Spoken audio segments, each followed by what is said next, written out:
the entire history of ancient Egypt, the New Kingdom. Part 1. The birth of an empire, from chaos to the dawn of the New Kingdom, circa 1550 BCE. The sands of the Nile have always whispered the story of rebirth. For 3,000 years, Egypt rose and fell, but each fall only deepened its resolve to rise again. Out of the ashes of foreign rule and internal decay came one of humanity's greatest transformations, the New Kingdom of Egypt, an age of empire, gold, and gods made flesh. The story begins in darkness. The Second Intermediate Period had torn Egypt apart.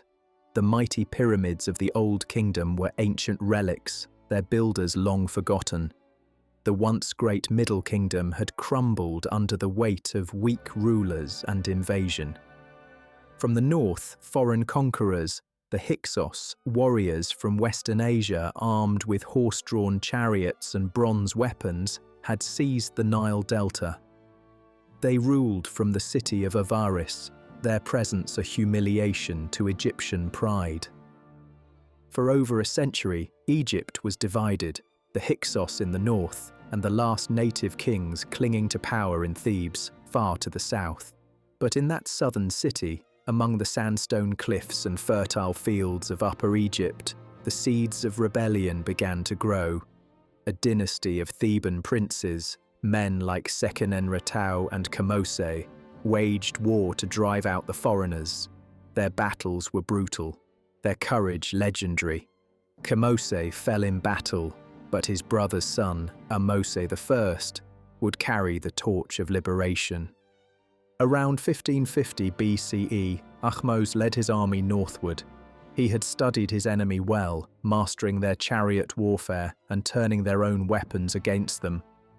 Step by step, the Egyptians pushed the Hyksos back through the delta, finally storming Avaris itself. The victory was not merely military, it was spiritual. Egypt was reborn. Ahmose declared himself pharaoh, uniting the two lands, Upper and Lower Egypt, once more under a single crown. The New Kingdom had begun, but this was not the Egypt of old. The world had changed. Trade routes stretched across deserts and seas, and empires clashed for dominance over the Near East. Ahmose understood that survival meant power, not isolation. He established a standing army, fortified Egypt's borders, and reopened trade with Nubia and the Levant. The wealth of gold from Nubia, the incense from Punt, and the cedar from Lebanon began flowing again down the Nile, enriching a kingdom ready to redefine civilization itself. Temples rose once more to honor the gods, especially Amun, whose cult in Thebes became the beating heart of Egypt's spiritual life. The Karnak temple complex, already ancient, expanded into a monumental center of faith and political power. Ahmose's rule marked the beginning of Egypt's most glorious age, a time when divine kings ruled not just the Nile, but lands far beyond it. In the decades to come, Ahmose's descendants would transform Egypt into a superpower, the first true empire in recorded history. Their armies would march into Syria and Palestine, their monuments would scrape the sky, and their gods would become symbols of eternal order. Yet, as every golden dawn promises light, it also casts long shadows. For behind the triumph of empire lay the question that would haunt Egypt for centuries. Could a nation built by divine kings truly remain human? Next, we meet the kings who answered that question, beginning with the young ruler who forged the foundations of empire, Amenhotep I, and the dynasty that would raise Egypt to the height of its glory. Part 2. The Rise of Theban Kings, Ahmose and the Reunification of Egypt. When the dust of conquest settled over the delta, Ahmose I stood as the first pharaoh of a reunited land. His victory over the Hyksos was more than a restoration, it was a declaration. Egypt was no longer a regional kingdom, It was destined to become a power that would shape the ancient world. Yet conquest alone could not hold a nation together. To turn victory into civilization, Ahmose needed to rebuild everything the centuries of division had destroyed. He began with reconstruction and consolidation. Cities ruined by war were rebuilt. Irrigation canals were cleared so the Nile could flood predictably again, breathing life back into farmlands. Fortresses rose along Egypt's southern frontier in Nubia, guarding the gold-rich valleys of the Nile's second cataract. The Hyksos threat had taught the Egyptians a permanent lesson. Strength must be maintained, not merely remembered. Ahmose restructured the army into a professional fighting force, not a temporary levy of peasants. Veterans of the Hyksos wars were rewarded with land and titles, creating a loyal class of warrior nobles. Inscriptions from his reign speak of campaigns deep into Kush and into Syria-Palestine, where Egypt reasserted its dominance. It was the first taste of empire, and the first step toward the imperial age that would define the new kingdom. But Ahmose also understood the power of faith. The Theban god Amun had been invoked throughout the liberation wars, his priests promising divine favor for the cause of national unity. In victory, Ahmose lavished wealth upon Amun's temple at Karnak, expanding it into one of the most magnificent sanctuaries in the ancient world. The cult of Amun would soon eclipse all others, merging with the ancient solar god Ra into Amun-Ra, king of the gods. The pharaoh himself became son of Amun, a title blending divine authority with political genius. Religion was not separate from rule, it was the foundation of it. After more than 2 decades on the throne, Ahmose died around 1525 BCE, leaving behind a stable, prosperous kingdom. His tomb inscriptions call him the unifier of the 2 lands. Yet his legacy was not only political. He had restored the Egyptian belief that their civilization could defy chaos itself, a theme that would echo through every temple wall and royal tomb for centuries to come. The mantle passed to his son, Amenhotep I, a ruler born into peace but destined for expansion. Amenhotep was not a conqueror in his father's mold. Instead, he became a builder and organizer, ensuring that the empire's foundations were strong before its borders were pushed further. His reign saw the first large-scale state projects of the new kingdom. New temples to Amun rose in Thebes. Artisans and architects perfected the stone-cutting techniques that would later give rise to the splendor of Luxor and Deir el-Bahari. Under Amenhotep I, Egypt's administration grew more sophisticated. Records were standardized, taxation refined, and the bureaucracy centralized. He established Deir el-Medina, the village of royal artisans, who would carve the tombs of the kings in the Valley of the Kings for the next 500 years. Each man there was literate, skilled, and part of a unique social experiment, a state-run community of artists whose work shaped the visual language of eternity. Culturally, this was an age of revival. Hymns and texts once forgotten were recopied and reinvented. The Book of the Dead evolved into its classic form, offering the soul a map through the afterlife. Sculpture regained its grace. Reliefs portrayed pharaohs as serene, godlike figures rather than mortal rulers. The Egyptian concept of kingship had matured. The pharaoh was no longer simply a man who ruled the land.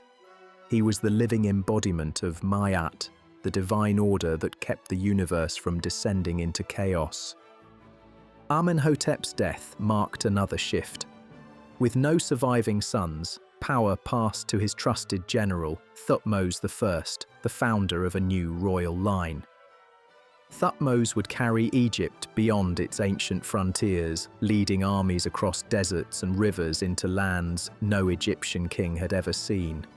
The new kingdom was now ready to test the limits of ambition. But as Egypt's horizons expanded, so too did its gods, its wealth, and its sense of destiny. Ahead lay an age of monumental temples, legendary queens, and the first true Egyptian empire, a civilization that believed it could build eternity itself in stone. In the next chapter, we meet a ruler who defied convention, built wonders that still stand, and changed the very image of power, Hatshepsut, the woman who became Pharaoh. Part 3. Building Power and Glory, the Age of Hatshepsut. When Thutmose I took the throne after Amenhotep I, Egypt stood at the threshold of empire. He was a warrior pharaoh, bold and relentless, leading his armies south into Nubia and north into Syria, extending Egyptian power farther than it had ever reached. In a world of rival kingdoms, the Mitanni to the north, the Babylonians and Hittites rising in Mesopotamia, Egypt now stood among giants. Thutmose's campaigns made the kingdom wealthy and secure, and his monuments proclaimed divine victory. The empire had begun to breathe as a living entity, fed by conquest, sustained by faith. But dynasties, like empires, are fragile. Thutmose's successor, Thutmose II, ruled briefly before dying young, leaving behind a child heir, Thutmose III, born to a secondary wife, and a powerful queen who refused to let Egypt slip back into instability. Her name would echo through eternity, Hatshepsut. She began as regent for the boy king, but her ambition quickly transcended custom. In a world where divine kingship was a man's domain, Hatshepsut rewrote the rules. Within a few years, she proclaimed herself Pharaoh of Egypt, adopting the full royal titulary and even being depicted in masculine form, wearing the ceremonial beard of kings. Yet her rule was not a crude usurpation, it was a masterpiece of political artistry. Hatshepsut legitimized her reign not through conquest, but through myth. She commissioned inscriptions claiming that Amun himself had chosen her before birth, fathering her through divine union with her mother. By linking her destiny to the supreme god of Thebes, she turned her gender from a liability into proof of divinity. Egypt accepted her not because she ruled with force, but because she ruled with vision. Under her reign, Egypt entered a golden age of prosperity and peace. Trade, long neglected during the wars of expansion, flourished once again. Hatshepsut reopened ancient routes to Punt, the fabled land of God, likely on the Red Sea coast, sending massive expeditions laden with gold, ebony, myrrh, and incense trees. Reliefs on her temple walls depict the exotic gifts of Punt: apes, ivory, fragrant resins, and even the Queen of Punt herself. The journey symbolized Egypt's reach not just across borders but across imagination, a nation reclaiming its place as the center of the known world. Hatshepsut's true genius, however, lay in her architectural vision. Nowhere is her legacy more visible than in her mortuary temple at Deir el-Bahari near modern Luxor. Rising in perfect symmetry from the desert cliffs, it was a structure unlike any built before, terraces, colonnades, and ramps blending seamlessly into the natural rock. Designed by her loyal architect and rumoured confidant Senenmut, it embodied the harmony between human creation and divine order. Even today, it stands as one of the most breathtaking monuments of ancient architecture, an eternal dialogue between stone and sky. Across Egypt, her mark was everywhere. Obelisks at Karnak, sanctuaries to Amun, and quarries humming with the work of masons. The wealth of Egypt no longer came from plunder, but from commerce, craftsmanship, and divine legitimacy. This was empire by design, not by the sword. Yet beneath this glittering peace, a shadow waited. As Thutmose III came of age, the balance of power inevitably shifted. The young prince, long kept in the background, was ambitious and trained as a soldier. When Hatshepsut died, Mysteriously and without clear record, he took his rightful place as pharaoh. What followed would become one of the most dramatic reversals in ancient history. Thutmose III did not simply succeed Hatshepsut, he erased her. Her statues were smashed, her name chiseled from inscriptions, her images defaced. Later generations called this the damnatio memoriae, the condemnation of memory. To modern minds it may seem cruel, but to the ancient Egyptians it was the ultimate act of reclaiming divine order. Thutmose sought not revenge, but restoration, the reassertion of masculine kingship, of the old balance between war and worship. Ironically, this attempt to erase her only immortalized her legacy. Hatshepsut's reign had proven that power in Egypt came not merely from birth or sword, but from the will to create something eternal. Her monuments survived her enemies, her name rediscovered millennia later among the ruins of her temple. In many ways, she was Egypt's first visionary ruler, the embodiment of empire as art. As her nephew's armies began to march once more across the sands, Egypt was poised to rise to its greatest heights. The peace of Hatshepsut had built the foundations. Now Thutmose III would wield the sword that would carve Egypt's empire across the ancient world. In the next chapter, we follow that sword, through thunderous battles, distant conquests, and the forging of the world's first great superpower. Part 4. Conquerors of the East, Thutmose III and Egypt's Imperial Zenith. When Thutmose III ascended the throne after the death of Hatshepsut, he inherited a kingdom that was stable, wealthy, and deeply religious, but constrained. For 2 decades, Egypt's armies had been still, its ambitions focused inward. Thutmose, however, had been raised for war. His tutors and generals had prepared him not for ceremony, but for conquest. The young king saw himself as the living arm of Amun-Ra, destined to extend Egypt's divine order to every horizon under the sun. In 1458 BCE, the new pharaoh unleashed the full might of the Egyptian army. His first campaign would become legend. The rebellious city of Megiddo in modern-day northern Israel had rallied a coalition of Canaanite princes against Egyptian rule. Other kings might have chosen the easy path, a slow march around the mountains, but Thutmose chose the direct route through the narrow Aruna Pass, a daring gamble that could lead to glory or disaster. The risk paid off spectacularly. His forces surprised the enemy at dawn, encircling them before they could form ranks.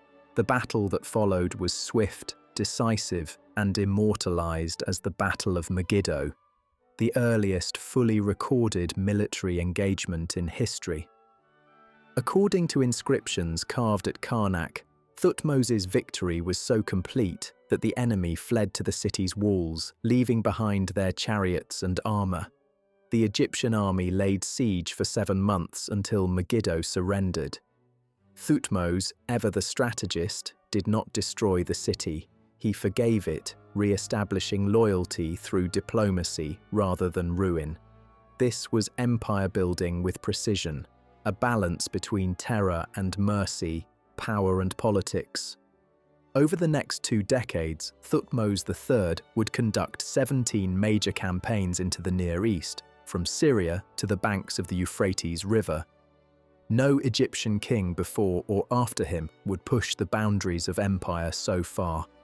His armies marched under banners of gold and blue, bearing the symbols of Amun. Town after town submitted, fortresses fell, tribute poured into Thebes, gold, silver, horses, and slaves from every corner of the ancient world. Egypt's borders reached farther north than ever before, creating a buffer zone of vassal states loyal to the pharaoh. These victories transformed Egypt from a wealthy kingdom into an imperial superpower. The spoils of war filled the treasuries of Amun, enriching the temples that anchored Egyptian society. Priests and generals alike benefited from this prosperity. The pharaoh's word was law, his image carved on obelisks and reliefs across the land. In the temples of Karnak, walls still tell the story of his conquests, lines of prisoners, exotic animals, and towering lists of captured cities. Yet Thutmose III was more than a conqueror. Between campaigns, he devoted himself to administration, architecture, and faith. He rebuilt temples, expanded sanctuaries, and oversaw one of the most detailed bureaucracies of the ancient world. His rule brought order to Egypt's vast territories, supported by a network of governors and scribes. He ensured that the tribute from Asia and Nubia was meticulously recorded, transforming the empire's economy into a complex system of wealth redistribution centered on Thebes. The Temple of Amun at Karnak became not only a spiritual hub, but also a treasury and archive of empire. Culturally, Egypt thrived. The influx of foreign goods, glass, wood, lapis lazuli, spices, inspired artisans to new heights. Foreign captives became workers, soldiers, and servants, bringing with them ideas that subtly shaped Egyptian life. Yet despite this contact, Egypt remained distinct, self-assured in its divine identity. To the Egyptians, they were not conquerors of men but bringers of order to a chaotic world. As Thutmose III grew older, he took on the role of elder statesman, guiding the empire he had forged. His reign lasted an astonishing 54 years, and when he died around 1425 BCE, he was laid to rest in the Valley of the Kings, his tomb adorned with scenes from the Amduat, the Book of the Underworld. To his people, he was the Napoleon of ancient Egypt, though unlike the French emperor, his conquests endured long after his death. His successor, Amenhotep II, inherited both the empire and its expectations, but the fire of conquest could not burn forever. As Egypt's armies paused to breathe, a new kind of power began to define the new kingdom. One built not on battlefields, but on temples, trade, and divine magnificence. The age of the sword was giving way to the age of splendor. Yet prosperity can be as dangerous as war. For in the calm after conquest, Egypt began to look inward, to its wealth, its gods, and its destiny, setting the stage for both its greatest heights and its most profound transformations. In the next part, we enter the heart of Egypt's golden age, an age of art, abundance, and cosmic order, when the empire shone like the midday sun. Part 5. The Empire at Peace, Wealth, Art, and the Egyptian Golden Age. When Thutmose III was laid to rest beneath the cliffs of western Thebes, Egypt stood unmatched. Its armies had marched across continents, its name inspired awe from the Euphrates to the Sudan, and its temples glowed with the tribute of 100 conquered cities. Yet it was not on the battlefield that Egypt's greatness would now be proven, but in the splendor of its peace. The reign of Amenhotep II, Thutmose's son, began amid the echoes of war. He was a warrior like his father, athletic, proud, and eager to prove his strength. Inscriptions boast that he could draw a bow strong enough to pierce copper with arrows shot from his chariot. But though he led expeditions into Syria and Nubia, his campaigns were brief and carefully measured. The rebellions subdued, he chose stability over conquest. Egypt no longer needed expansion, it needed consolidation. For the first time in generations, the Nile Valley was free from invasion and civil unrest. The wealth that once armed soldiers now enriched artisans and priests. Trade caravans moved safely along desert routes. Ships sailed from the ports of the Red Sea to the fabled lands of Punt and across the Mediterranean to Crete and Cyprus. Egypt was no longer just a kingdom. It was the center of a vast economic network, the beating heart of the Bronze Age world. Under Amenhotep II and his successors, prosperity became policy. Fortresses in Nubia protected the flow of gold from the south, while workshops in Thebes and Memphis overflowed with luxury goods, inlaid jewelry, painted ceramics, carved furniture, and intricate glass. Foreign envoys arrived bearing tribute, but increasingly they came as equals, seeking alliances through diplomacy and marriage. In the halls of the palace, the languages of Babylon, Hatti, and Mitanni could be heard alongside Egyptian. The empire had entered the age of soft power. The pharaoh's role too began to evolve. No longer simply a conqueror, he was now a divine guardian of harmony, maintaining the cosmic order, Ma'at, through justice, faith, and magnificence. The Egyptian worldview held that when the pharaoh upheld Ma'at, the Nile would flood, crops would flourish, and the gods would smile upon the land. The temples, therefore, were not merely religious centers but engines of cosmic balance. The most powerful of all was Amun's temple at Karnak, whose expansion became a state enterprise spanning centuries. Every pharaoh added to it, carving his own story into the walls. Rows of colossal columns, obelisks piercing the sky, and courtyards bathed in golden light. Karnak was both a house of the gods and a symbol of Egypt's permanence. As priests of Amun gained wealth and influence, the spiritual heart of Egypt began to rival even the authority of the crown. This was also an age of artistic and intellectual flourishing. Egyptian sculpture reached new heights of realism, with faces subtly modelled to capture individuality beneath divine idealism. Painters filled tombs with scenes of everyday life, fishing, farming, feasting, as if the afterlife were simply a continuation of earthly joy. The colours remain vivid even today: ochres, lapis blues, and gold leaf shining across the centuries. The Valley of the Kings became the chosen burial ground for pharaohs of the New Kingdom. Unlike the exposed pyramids of earlier ages, these tombs were hidden deep in the cliffs, decorated with intricate texts describing the pharaoh's journey through the underworld. The belief in immortality had evolved. Eternity was not just a place but a process of transformation, achieved through sacred knowledge and divine favour.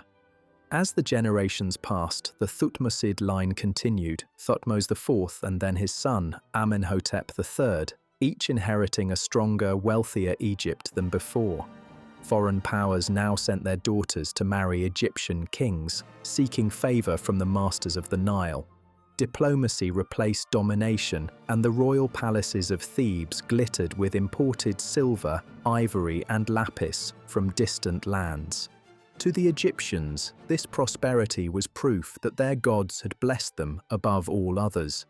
To outsiders, Egypt was paradise, a realm where gold was as common as sand and where the king was the living image of the sun itself.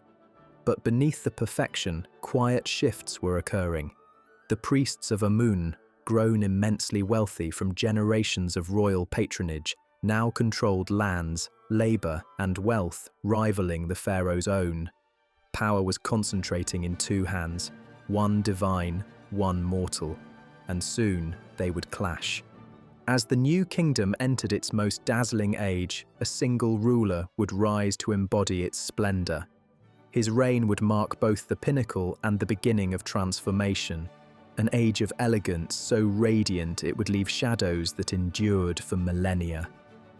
Next, we enter the reign of Amenhotep III, the dazzling sun disk, whose Egypt was the richest and most magnificent the world had ever seen.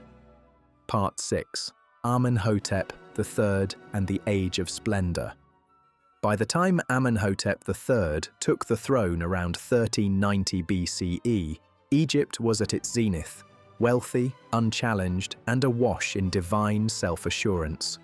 For nearly 2 centuries, no foreign army had dared threaten the Nile Valley. The empire's frontiers stretched from the Fourth Cataract of Nubia in the south to the Euphrates in the north. The king's word carried more weight than any sword, and his image was revered from Thebes to Babylon. Amenhotep III's reign would become the golden twilight of the new kingdom, an era of unmatched prosperity, artistic mastery, and religious transformation. He ruled for nearly 40 years, not as a conqueror, but as a god among men. Where his grandfather, Thutmose III, had won the empire through war, Amenhotep III ruled it through magnificence. From his youth, he was surrounded by splendor. His father, Thutmose IV, had already restored Egypt's international prestige through diplomacy, but Amenhotep took this to extraordinary heights. He inherited not a realm in need of conquest, but a world already conquered, and he turned that wealth inward, transforming Egypt itself into a monument to divine kingship. His reign began in celebration. Early in his rule, Amenhotep ordered the construction of hundreds of monuments, temples, and statues, the most extensive building program since the age of the pyramids.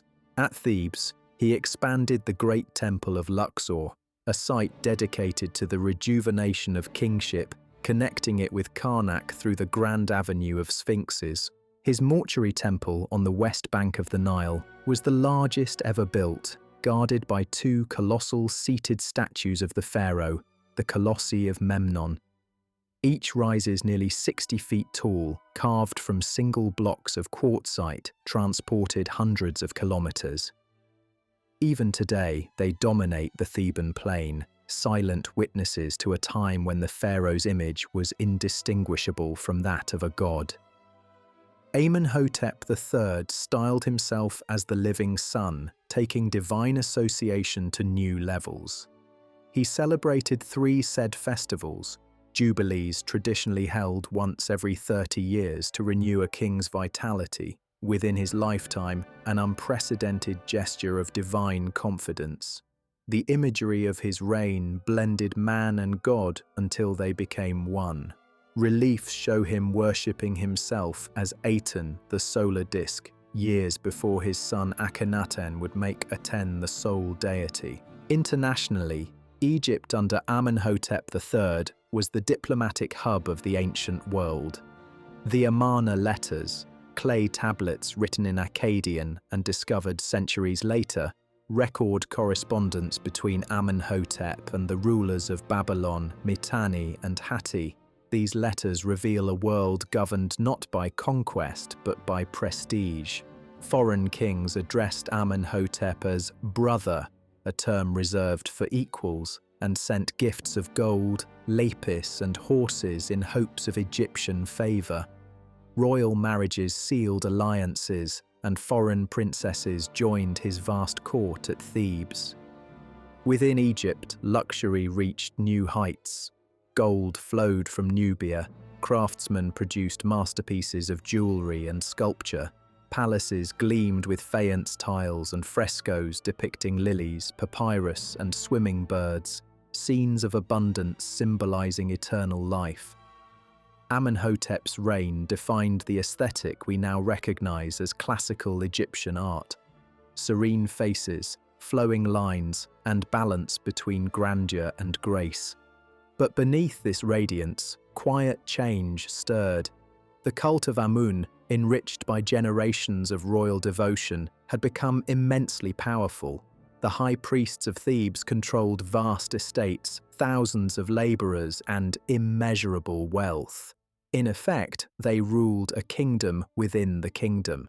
Amenhotep sought to balance their influence by promoting the worship of the solar deity Aten, whose rays reached all people equally.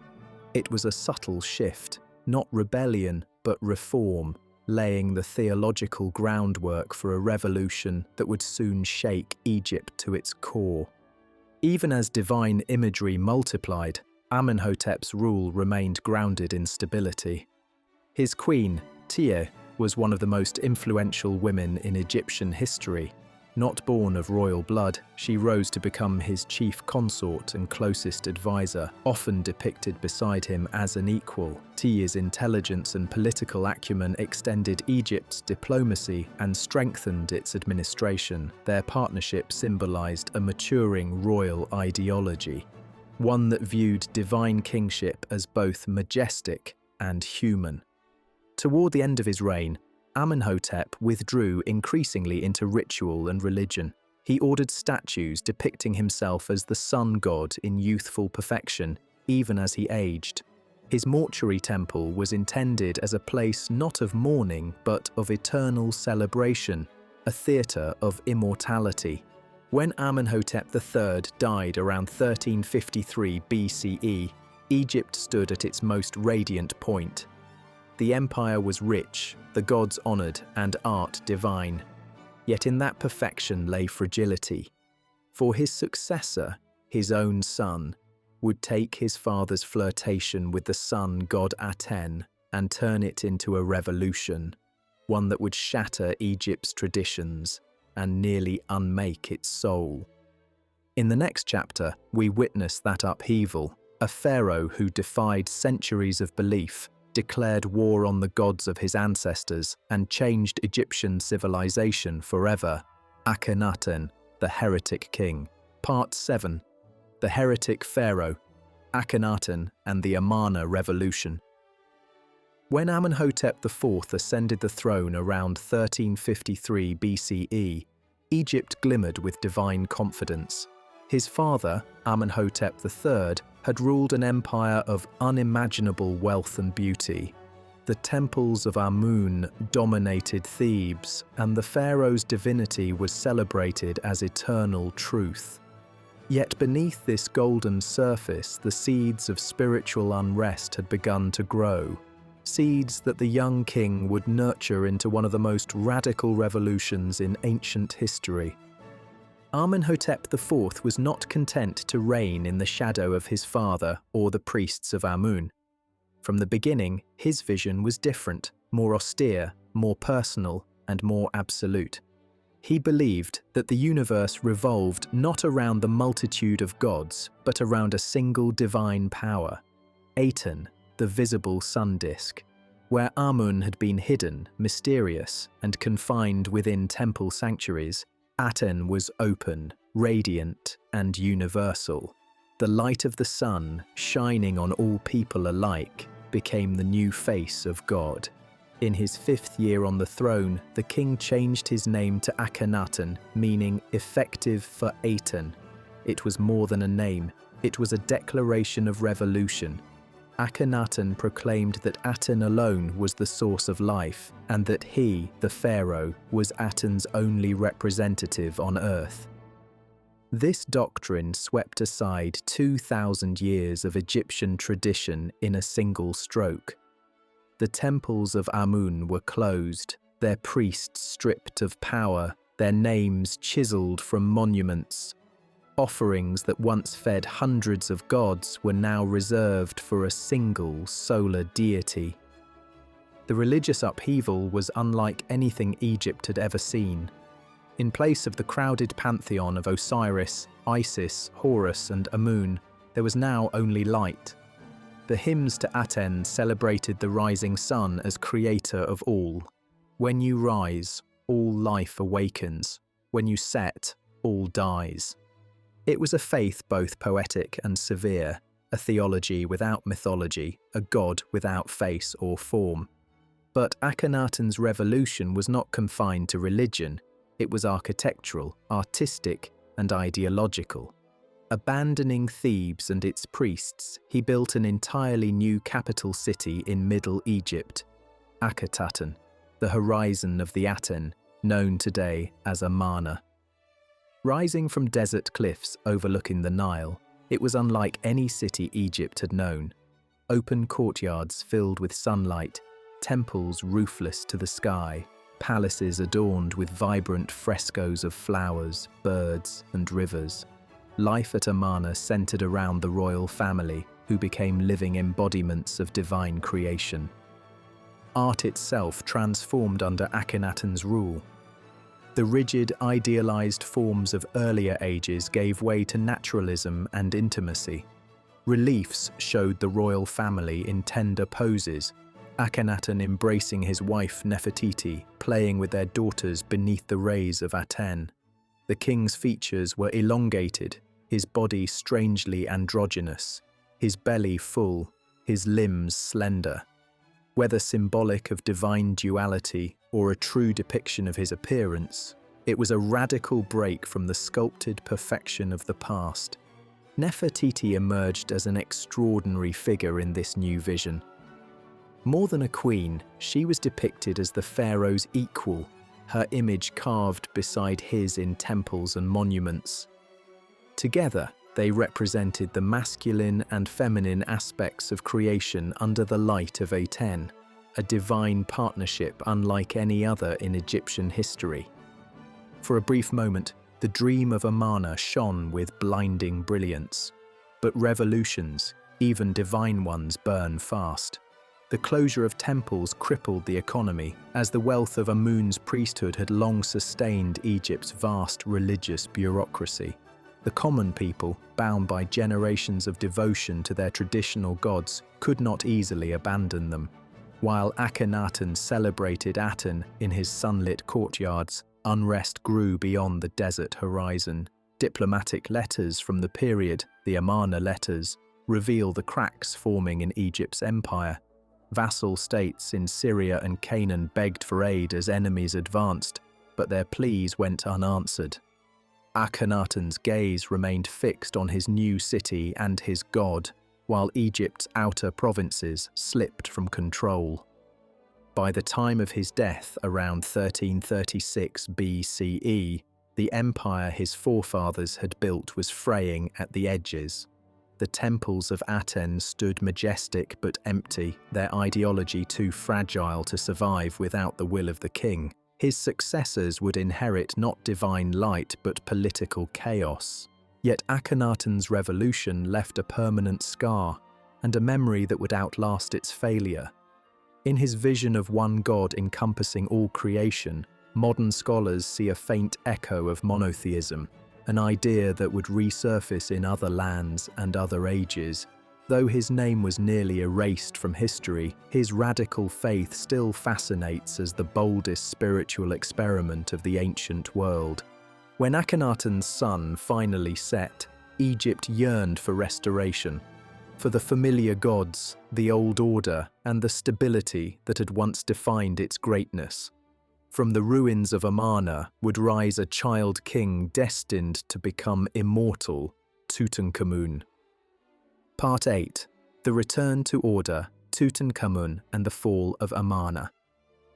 When Akhenaten died, Egypt was left in spiritual confusion and political disarray. The radiant city of Akhenaten, once meant to be the horizon of the sun god Aten, had fallen eerily silent. Its great temples stood open to the sky, but empty of worshippers. The empire, neglected during years of religious obsession, was unraveling at its edges. Vassal states rebelled, trade faltered, and the once mighty image of Egypt dimmed across the ancient world. Into this fragile moment stepped a child, barely old enough to read the hieroglyphs carved in his name, who would become the most famous pharaoh of all time, Tutankhaten, later Tutankhamun. He ascended the throne around 1332 BCE, perhaps at the age of 9, guided by powerful advisors who understood the peril Egypt faced. Chief among them were the seasoned general Horemheb and the vizier Ai, both veterans of earlier reigns. These men knew that to save Egypt, the kingdom needed more than a ruler.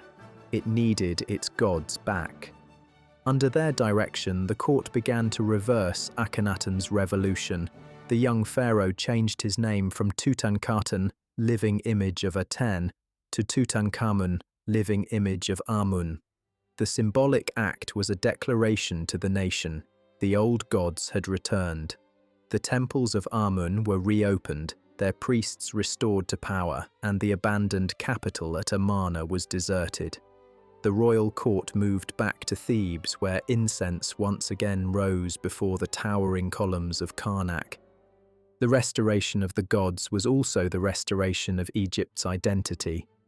Inscriptions known as the Restoration Stela record the nation's renewal. The temples of the gods and goddesses had fallen into ruin. Their shrines were as if they had never been. Now the king has raised them anew, making their names to endure. For the first time in years, the festivals of the Nile resumed, and the people rejoiced as the pharaoh reaffirmed his sacred duty, maintaining Ma'at, the balance between heaven and earth. Yet the damage of Amarna's upheaval could not be undone so easily. The wealth of the priesthood had been disrupted, foreign provinces lost, and Egypt's prestige weakened. Much of Tutankhamun's short reign was spent rebuilding rather than ruling. Nevertheless, in those years of quiet restoration, Egypt healed. Art returned to its traditional beauty, graceful, symmetrical, and divine, but with a new warmth inherited from the Amarna period's naturalism. Sculptures of the young king show him not as an untouchable god, but as a radiant youth, bridging humanity and divinity. Tutankhamun's queen, Ankhesenamun, daughter of Akhenaten and Nefertiti, shared his royal blood and his uncertain destiny. Their marriage symbolized the union of Egypt's fractured lines, the heretic past and the restored faith of the present.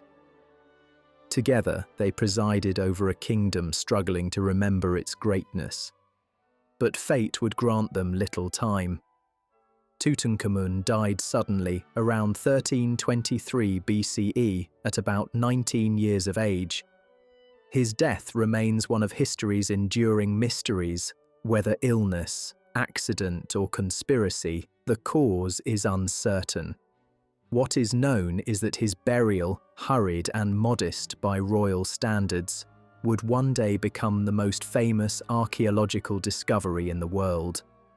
In 1922, more than 3 millennia later, Howard Carter uncovered Tutankhamun's tomb in the Valley of the Kings, untouched by grave robbers, dazzling with gold and jewels. The treasures inside, from the golden death mask to the nested coffins, captured the imagination of the modern world. Ironically, the boy king who played only a minor role in Egypt's history became the eternal symbol of its splendor. After Tutankhamun's death, the throne passed to Ai, his aging vizier, who ruled briefly before being succeeded by the general Horemheb. It was Horemheb who finally erased the Amarna period from Egypt's official memory. He ordered the destruction of Akhenaten's monuments, the reuse of Amarna's stones, and the omission of its kings from royal lists. To later generations, the names of Akhenaten and his heirs would vanish as if the heresy had never been. Horemheb restored strong central authority and re-established Egypt's military might, preparing the way for a new line of rulers, the 19th dynasty. The gods of old stood once more in their temples, and the empire regained its confidence. But the memory of Amarna's light and its fall lingered like a shadow behind Egypt's shining face. The boy king's tomb would outlast them all. Tutankhamun's legacy was not conquest or reform, but immortality through rediscovery. A reminder that even forgotten kings can speak again when their silence is broken. As the 19th dynasty dawned, Egypt was reborn once more, ready to carve its name deeper into history under the might of its most formidable ruler, Ramesses the Great. Part 9. Ramesses the Great and the Battles for Eternity. When Horemheb died around 1292 BCE, he left behind a nation restored and powerful once more. His reforms had cleansed the chaos of the Amarna years, strengthened the army, and re-established Egypt's dominion over its vassal states.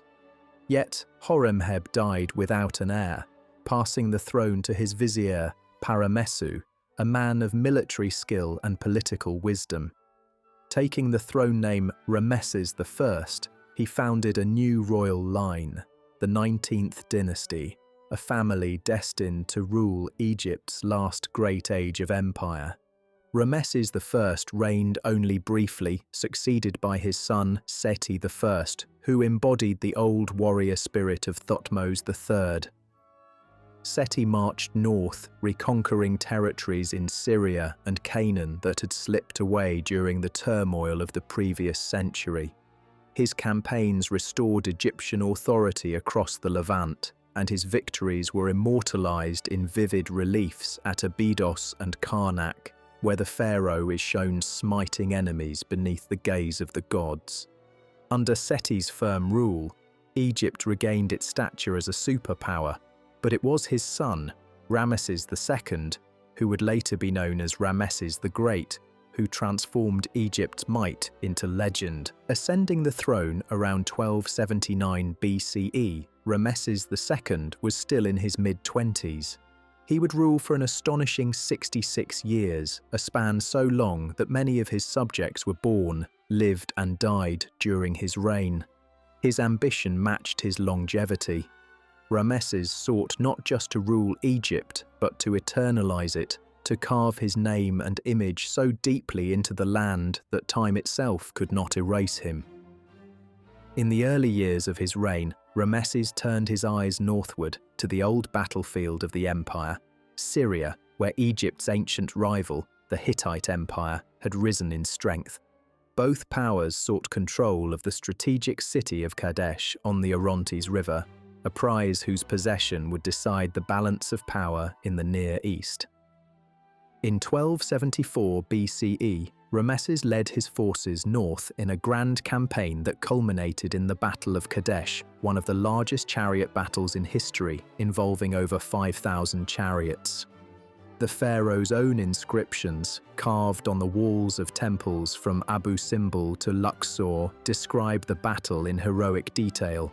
Ramesses claimed divine intervention, that he fought surrounded and alone, calling upon Amun for strength as the god's spirit filled him with courage. Whether the tale was literal truth or royal propaganda, it became the greatest military story of the ancient world. In reality, the Battle of Kadesh ended in a stalemate. Both sides suffered heavy losses, and neither achieved decisive victory. But Ramesses transformed the event into mythic triumph. His scribes and artists immortalized it as a divine victory, ensuring that in the eyes of Egypt, their pharaoh was unconquered. Years later, diplomacy prevailed where arms had failed. Around 1259 BCE, Ramesses and the Hittite king Hatshepsut III signed the world's first recorded peace treaty, an agreement of mutual respect and alliance. It was sealed by marriage. Ramesses took a Hittite princess as his queen, symbolizing an age of peace between the two great empires. Copies of this treaty survive today, one in the Temple of Karnak, another in Hatshepsut, and even in replica at the United Nations headquarters, a testament to Egypt's enduring legacy of diplomacy. At home, Ramesses embarked on a monumental building campaign unmatched by any other ruler in history. He completed the temples of Luxor and Karnak, built new sanctuaries at Abydos and Memphis, and founded an entirely new capital in the Nile Delta, Ramesses, House of Ramesses. The city became a glittering metropolis of palaces, gardens, and canals, serving as Egypt's political and military center. Most awe-inspiring of all was his masterpiece in the far south, the Great Temple of Abu Simbel. Hewn from the cliffs of Nubia, it features 4 colossal seated statues of Ramesses himself, each towering over 60 feet high, gazing eternally across the desert. Twice a year, sunlight pierces the temple's inner sanctum to illuminate his statue alongside those of the gods, a celestial alignment linking the pharaoh's soul to eternity. Ramesses ruled through strength, piety, and sheer grandeur. His family was vast, dozens of wives and over 100 children, the most famous among them, Queen Nefertari, whose tomb in the Valley of the Queens remains one of Egypt's most exquisite artistic achievements, its colours still radiant after 3,000 years. By the time Ramesses II died around 1213 BCE, he was more than a king. He was a living legend, To later generations, he became the model of pharaoh, remembered by the Greeks as Ozymandias, the ruler whose monuments defied time itself. Yet even as his colossal statues proclaimed eternal power, the seeds of decline were beginning to take root. Egypt's resources were strained by endless building and warfare. Successors would struggle to maintain the empire's borders and its divine image. The age of conquest and splendor was nearing its twilight.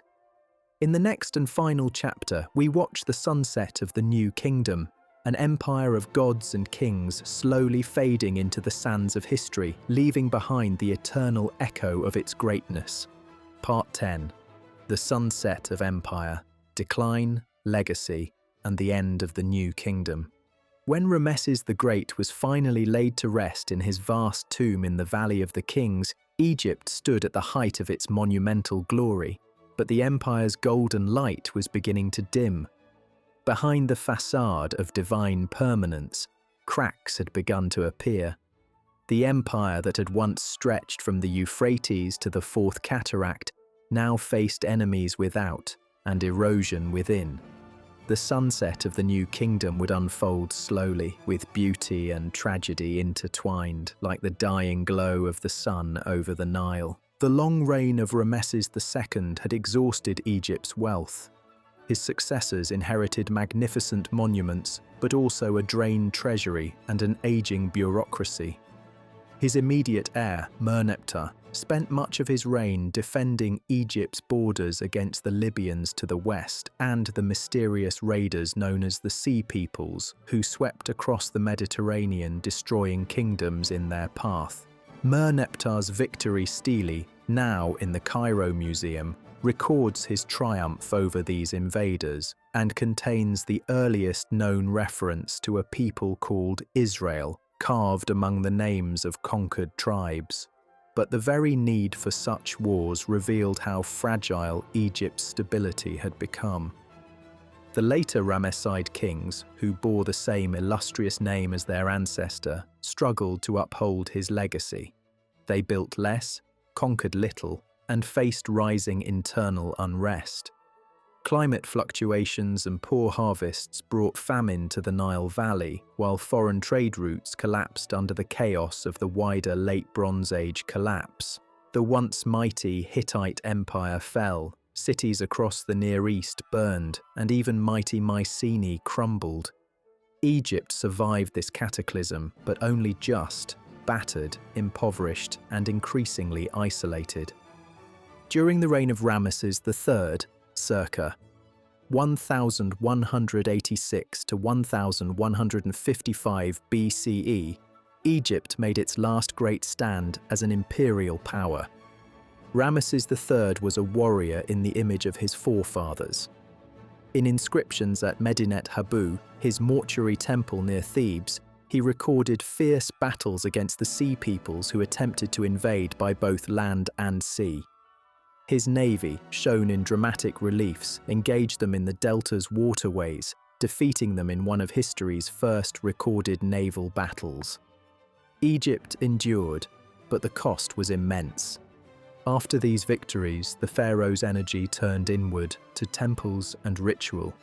Medinet Habu rose as one of the last masterpieces of New Kingdom architecture, its walls covered with scenes of triumph and offerings to the gods. Yet beyond its sacred precincts, Egypt's strength was fading. The treasury was empty, labourers went unpaid. In a haunting papyrus from this time, the workers of Deir el-Medina record the first known labour strike in human history, protesting that they had received no grain rations for weeks. The age of divine kings was being questioned from within. After Ramesses III, the monarchy descended into instability. His successors, weak and short-lived, presided over a land where power gradually slipped from royal hands into those of the priesthood of Amun at Thebes. The high priests became Egypt's true rulers, commanding wealth, land, and loyalty rivaling the pharaohs themselves. In the north, local governors asserted independence, and the unity that had defined the two lands since Ahmose's time began to fracture once again. By the reign of Ramesses the 11th, the last king of the New Kingdom, Egypt had effectively split in two. Thebes, ruled by the priests of Amun in the south, and Tanis, controlled by the secular rulers of the north. Foreign powers encroached on its borders. Nubia slipped away, and trade with Asia dwindled. The glorious empire of Thutmose, Hatshepsut, and Ramesses had become a memory written in fading hieroglyphs. And yet, even in decline, Egypt endured. The civilization that had risen from the mud of the Nile 3,000 years before did not vanish. It transformed. The tomb builders of Deir el-Medina still carved their masterpieces, the scribes still copied sacred texts, and the people still sang hymns to Amun as the sun rose over the river each morning. The spirit of Ma'at, order, balance, eternity, survived every fall, as if the Nile itself refused to forget. The New Kingdom eventually gave way to the Third Intermediate Period, an age of division, foreign influence, and slow decay. But the memory of its golden centuries, the builders, conquerors, and dreamers who shaped the ancient world, never died. From the massive columns of Karnak to the quiet tomb of Tutankhamun, from the serene face of Nefertari to the colossal gaze of Ramesses, the legacy of this age continued to whisper across millennia. Even as later empires rose, Persian, Greek, Roman, they all gazed back toward Egypt with reverence. The Greeks called it the cradle of wisdom. The Romans took its symbols for their own. And when those two vanished, the sands preserved what time could not: temples, mummies, and words carved in stone, waiting to tell their story again. The New Kingdom was not merely an empire of conquest, it was the high tide of human imagination. When kings became gods, stone became eternity, and the light of the Nile shone brighter than any star. Its power has long since faded, but its memory endures, a reminder that even civilizations can dream of immortality. And sometimes they succeed.